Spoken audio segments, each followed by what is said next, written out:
Nós vamos nos colocar em pé e vamos ler mais uma vez juntos agora o texto de Colossenses. E olha, gente, eu não havia dito isso para vocês ainda, mas uma coisa que eu amo é ver uma congregação ler junta a Bíblia. Isso dá o tom da nossa união em torno de tudo aquilo que vocês colocaram aí como representação da igreja. Vamos ler juntos então.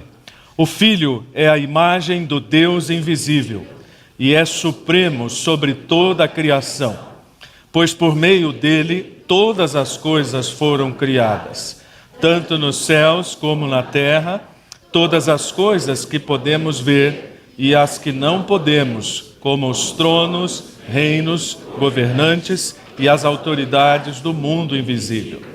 Tudo foi criado por meio dele e para ele. Ele existia antes de todas as coisas e mantém tudo em harmonia. Ele é a cabeça do corpo, que é a igreja. Ele é o princípio supremo sobre os que ressuscitam dos mortos.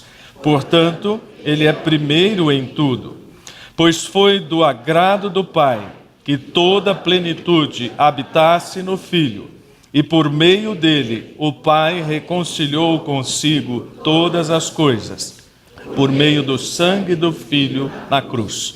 O Pai fez as pazes com todas as coisas, tanto nos céus como na terra. Isso inclui vocês, que antes estavam longe de Deus, eram seus inimigos, dele separados por seus maus pensamentos e ações. Agora, porém, ele os reconciliou consigo, por meio da morte do Filho no corpo físico.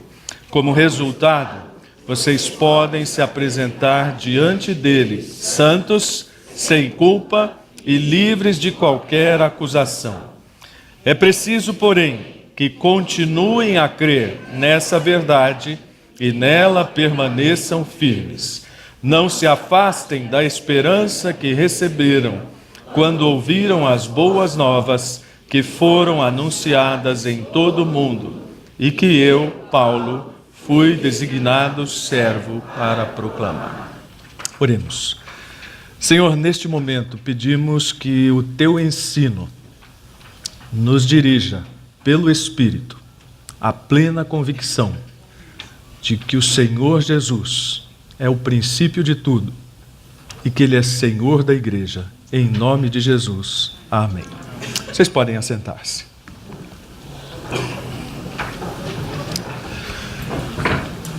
Uma das coisas que nenhum de nós gosta é que se fale mal da família.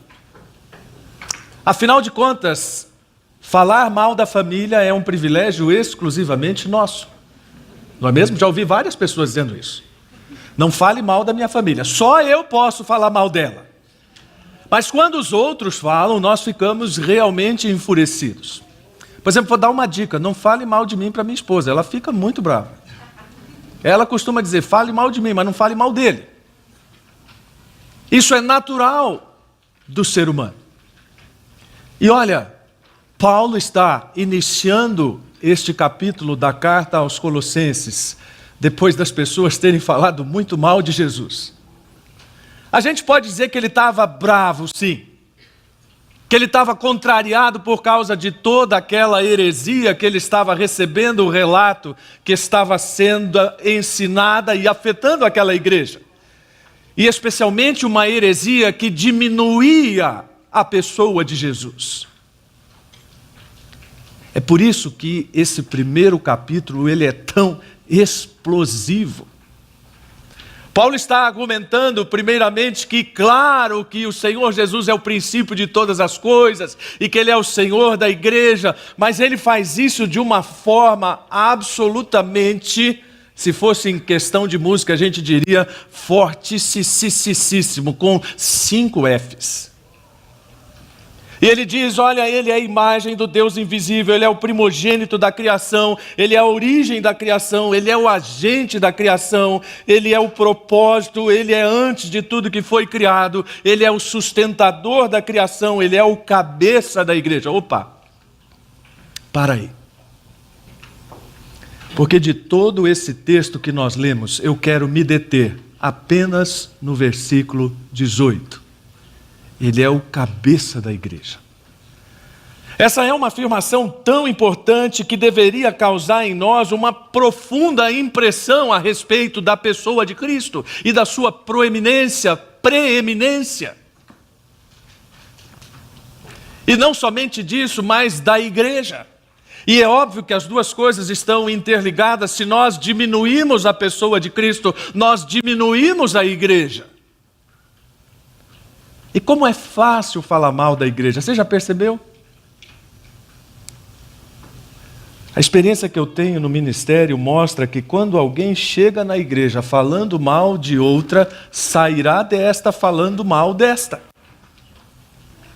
Por isso que as entrevistas pastorais são tão necessárias, né? A gente pergunta, e aí, como é que era a sua igreja? E a pessoa vai dizendo, pastor, nem te conto. Depois dele fazer aquele retrato do Apocalipse da ex-igreja, a gente já sabe o que ele vai dizer da gente quando sair daqui. As duas coisas estão absolutamente juntas. A grandeza de Cristo nos leva a uma visão igualmente grande da igreja. Por isso não é exagero dizer que tudo aquilo que nós pensamos da igreja é realmente grande. E nós deveríamos nos sentir privilegiados por fazer parte de algo tão grande. Às vezes eu ouço algumas pessoas dizendo assim, eu gostaria de fazer parte de alguma coisa muito grande. Você já faz. Você já é parte do maior projeto de Deus para a humanidade, chamado igreja. Mas então por que isso não é coerente com aquilo que as pessoas pensam da igreja? Por várias razões. A primeira delas, cada um procura enxergar na igreja um pouco do seu ideal de mundo. Há pessoas que acham que a igreja deveria ser uma grande ONG para resolver os problemas que as ONGs estão resolvendo ao redor do mundo. Há pessoas que acham que a igreja deveria ser um grande partido político. Aliás, e tem gente trabalhando nesse sentido, já existem partidos confundindo aí igreja e tal. Há pessoas que pensam até que, num caso extremo, a igreja poderia pegar em armas e vamos resolver o negócio agora. E claro, se você pensa assim, a igreja não satisfaz seu ideal.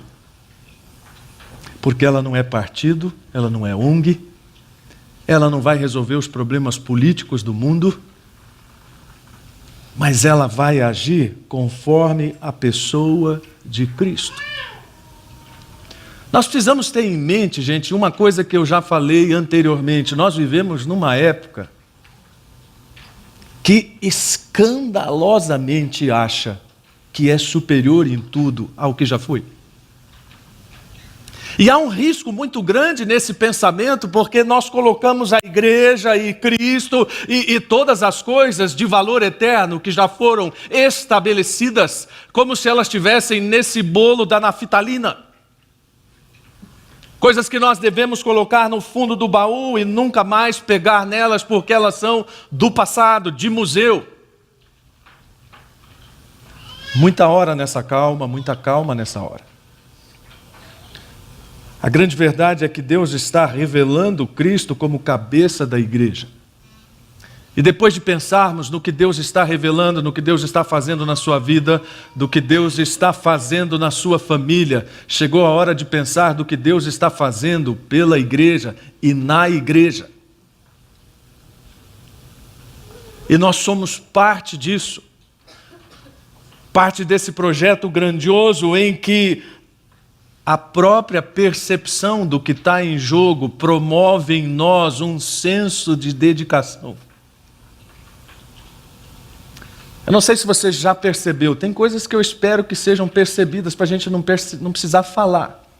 Eu não sou o tipo de pastor que anda com um chicote na cinta. Não penso que a Bíblia deva ser pregada dessa maneira. É claro que eu sonho com uma igreja onde as pessoas tenham um senso de dedicação ao Senhor Jesus, de tal forma que a igreja possa viabilizar tudo aquilo que ela sonha humanamente, coerente com o que Deus quer para a igreja. Mas nem sempre é assim. E ainda bem que um pregador disse isso antes de mim, não sei quem foi. Mas ele disse exatamente ou algo parecido com: tem pessoas que quando a gente vê na igreja é porque não tinha mais nada para fazer. E eu digo na reunião da igreja, porque é óbvio que ser igreja não é apenas estar aqui presente hoje. E vejam, não é o chicote do pastor, não é a bronca do irmão, não é a impertinência na rede social, é a percepção disso que está sendo revelado, de que Ele é o centro de todas as coisas e que é o nosso compromisso para Ele que está em projeção e não o contrário. De outra forma, e falando de forma bem simples, ou de maneira bem simples, a nossa compreensão da centralidade de Cristo para a igreja determina a compreensão da centralidade de Cristo na minha vida. Se você gosta disso aqui, se você gosta desta santa bagunça, ou dessa santa muvuca, como preferem alguns outros, então você está num bom caminho para entender isso aí que está projetado.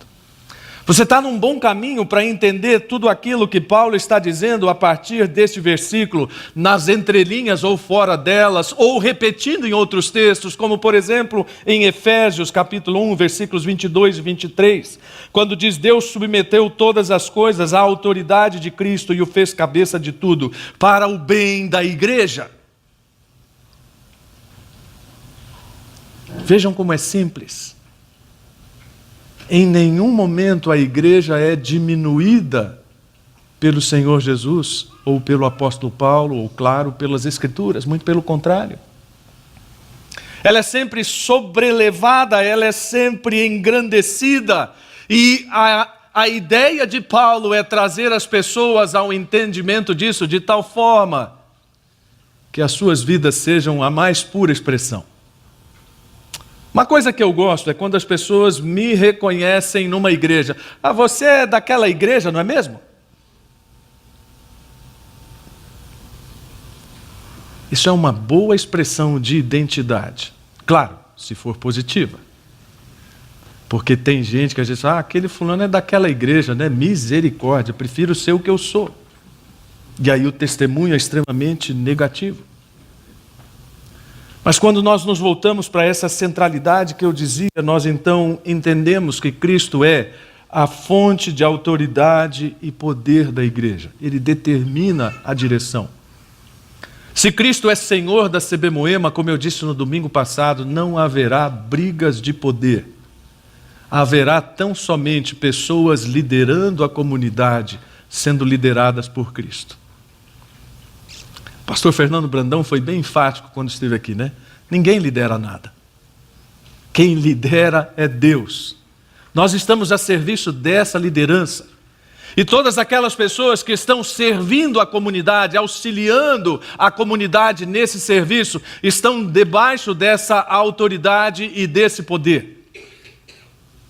Não é humano, não é com coerção, não é com regra, não é com aplicação de nenhum dispositivo jurídico. Mas é por causa daquilo que o Espírito Santo está fazendo na comunidade.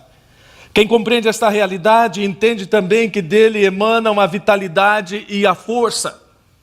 Quem conhece um pouco de igreja sabe que igreja é a coisa mais misteriosa do mundo. De onde você menos espera, brota um negócio que ninguém pensou. E como nós nos enganamos às vezes por atrelar essa vitalidade e força a pessoas. Quando nós fazemos isso, nós erramos grosseiramente. Porque tudo aquilo que nós estamos fazendo, desde este encontro hoje, a tudo que Deus está colocando diante de nós para ser feito, será feito por causa da vitalidade de Cristo e da força que emana dele. É essa vitalidade que nos fará cuidar de refugiados. Se Deus permitir, irmãos, boa notícia, Sermão Jornal Nacional, né? Se Deus permitir, 1º de setembro, a casa de refúgio estará inaugurada. E uma nova oportunidade de serviço se abrirá para nós por causa dessa vitalidade que brota de Cristo. Se Deus permitir uma outra notícia, logo, logo nós estaremos engajados num projeto de levar Cristo aos políticos desta nação. E a CB Moema será parte disso. Por causa da nossa capacidade, por causa da capacidade do pastor Jovaldo, não, por causa da vitalidade do Senhor Jesus, o Senhor da igreja. Se nós entendemos esta realidade, nós compreendemos que é de Cristo que decorre a capacidade para agir organizadamente. Uma das coisas que eu amo na igreja é essa articulação de corpo. Para que nós tivéssemos este evento acontecendo hoje, eu não sei quantas pessoas trabalharam, mas posso dizer para você, pelo menos umas 40. Nos detalhes.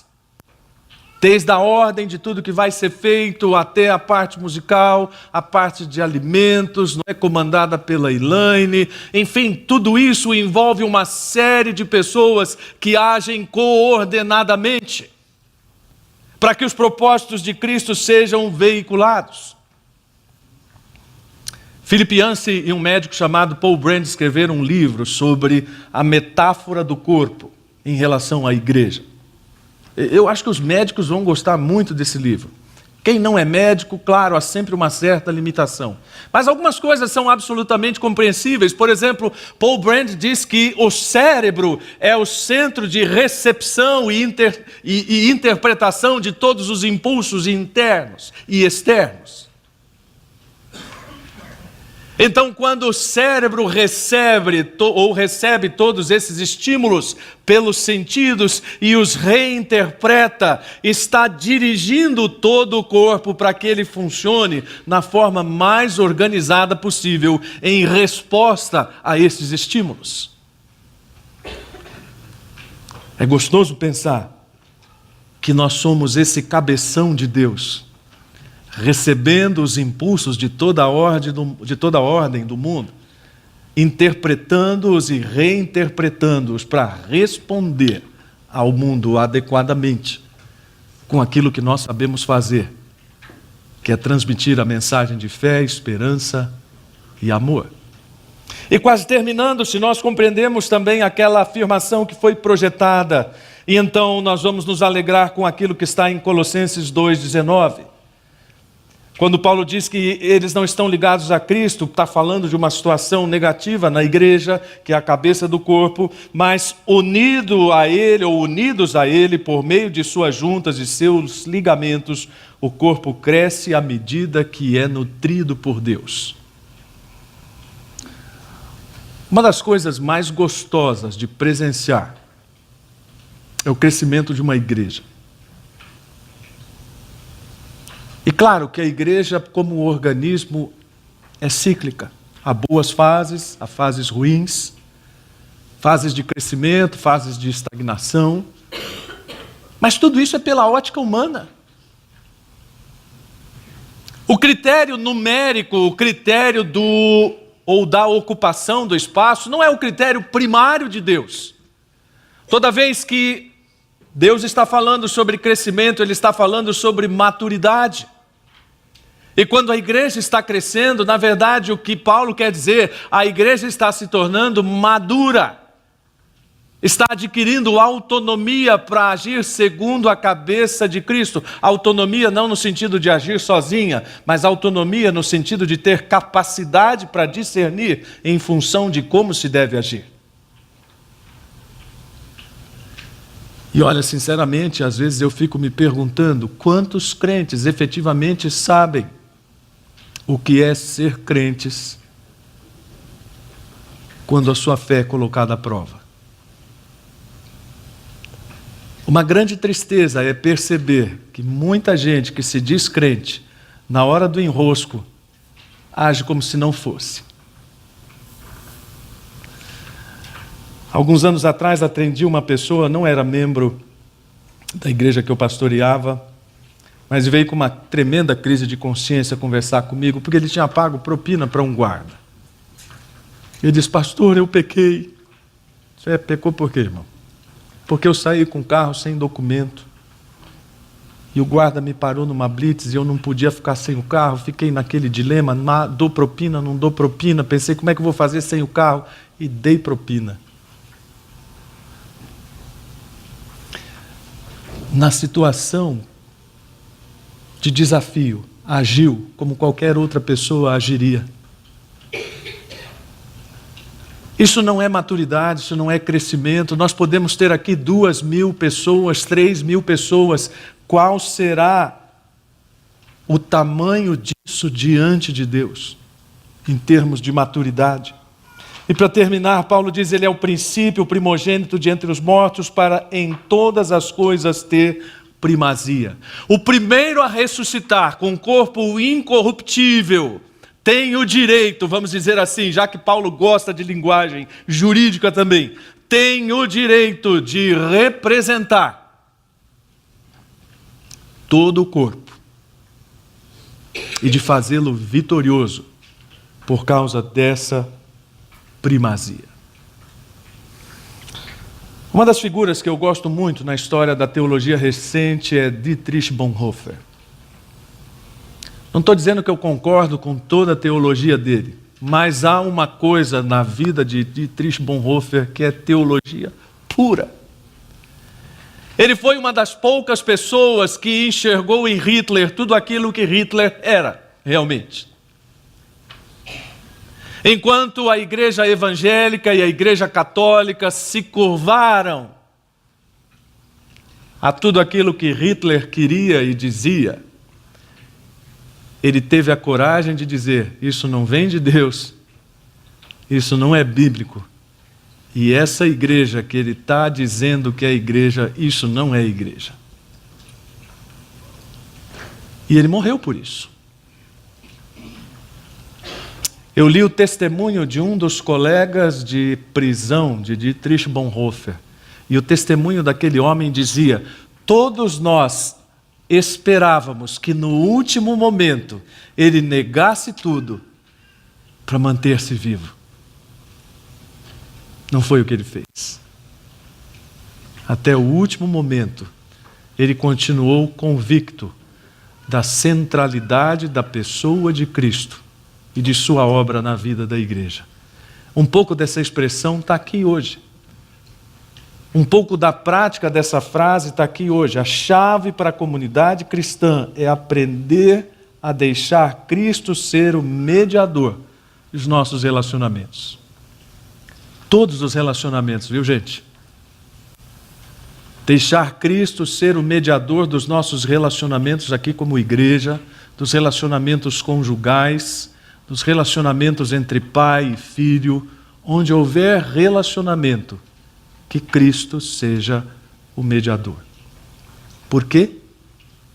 Porque Ele é o primeiro em tudo. Foi o que nós acabamos de ler. E nessa afirmação estão contidas as diretrizes para o futuro da CB Moema, porque não é à toa que nós estamos aqui no Pão na Mesa, que vai ser celebrado uma vez a cada 4 meses. Nós estamos aqui também para falar de futuro da CB Moema. E o futuro da CB Moema começa com esse reconhecimento de que Cristo é o Senhor da igreja, e é isso que vai nos dar condições para alcançar plenamente os nossos objetivos como igreja. E como é que nós vamos fazer isso? Bom, aproveitando aquilo que Schaeffer ensinou tão claramente a respeito do relacionamento da igreja com o mundo mediado por Cristo. Em primeiro lugar, guardando a sã doutrina. Quando nós usamos essa expressão sã doutrina, normalmente nós pensamos em coisa chata, não é? Mas não é. A sã doutrina foi praticada e falada hoje aí entre um Lego e um pãozinho doce. A sã doutrina está sendo pregada enquanto talvez você esteja já no 5º bocejo. A sã doutrina está sendo lembrada depois de você já ter olhado para o relógio pela 10ª vez. Eu já vou acabar. Perguntaram para um pregador se ele não se preocupava quando as pessoas ficavam olhando para o relógio. Ele disse, não, Eu só me preocupo quando elas começam a balançar o relógio, para ver se está parado. Então já vou terminar. Gostou, né, Daniel? A relevância da igreja e a relevância da CB Moema vai ser mostrada também no seu engajamento contextual e cultural. Claro, dentro do que falamos no domingo passado, com limites. Essa palavra contextualização, ela é extremamente sensível, perigosa, o que você quiser. Nós devemos falar a linguagem do mundo? Até certo ponto sim, até certo ponto não. Até o ponto em que a linguagem do mundo não se torne a nossa linguagem. Mas o contrário, em que a nossa linguagem, a linguagem de Cristo, se torne a linguagem do mundo. Terceiro, nós vamos agir no futuro através de um incentivo à redescoberta espiritual do Evangelho nos corações. Tudo isso aqui que nós estamos fazendo é muito bom, muito bacana, mas sabe o que conta mesmo? O seu relacionamento pessoal com Cristo. A centralidade de Cristo na sua vida.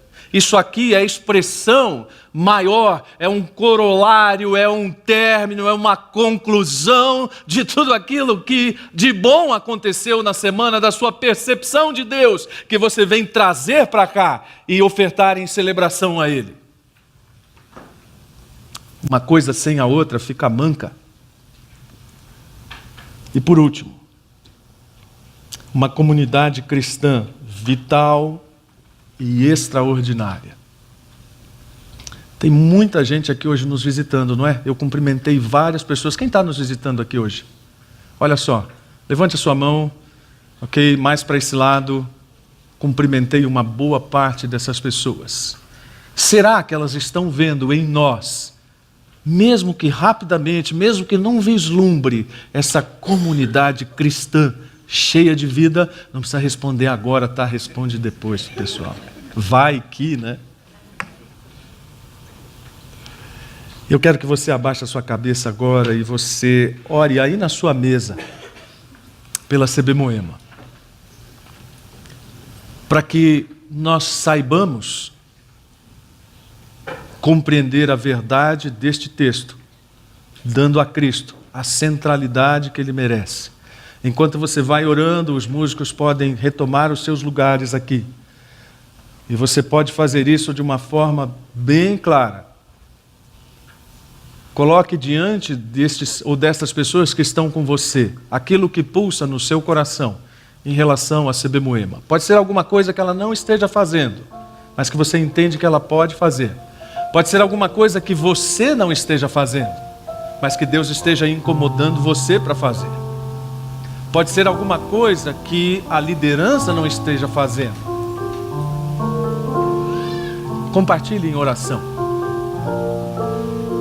Senhor, obrigado por ter revelado Cristo como o princípio de todas as coisas. Obrigado por lermos nas palavras inspiradas de Paulo um hino tão cristocêntrico, tão verdadeiro, tão próprio para os nossos dias e para o nosso tempo aqui agora especificamente. Queremos pedir ao Pai pelo futuro da CB Moema, para que seja um futuro, antes de tudo, baseado na centralidade de Cristo. Que guarde a doutrina bíblica verdadeira e sã, que nos coloque em contato com o mundo de uma forma em que a mensagem transforme o mundo e não o contrário. De uma forma também, ó Deus, que sejamos encontrados como uma comunidade cheia de vida por causa da presença de Cristo. E que essa alegria seja multiplicada em cada um dos nossos encontros. Muito obrigado por este tempo tão agradável que estivemos juntos hoje. Obrigado por todas as pessoas que estão conosco hoje, nos visitando, conhecendo a comunidade. Obrigado pela presença de Paulo e da Cláudia, depois do retorno do seu tempo de descanso. Pedimos a Tua bênção também, ó Deus, para a vida deles. e que o Senhor nos dê discernimento e direção em tudo. E nós oramos no nome de Jesus. Amém.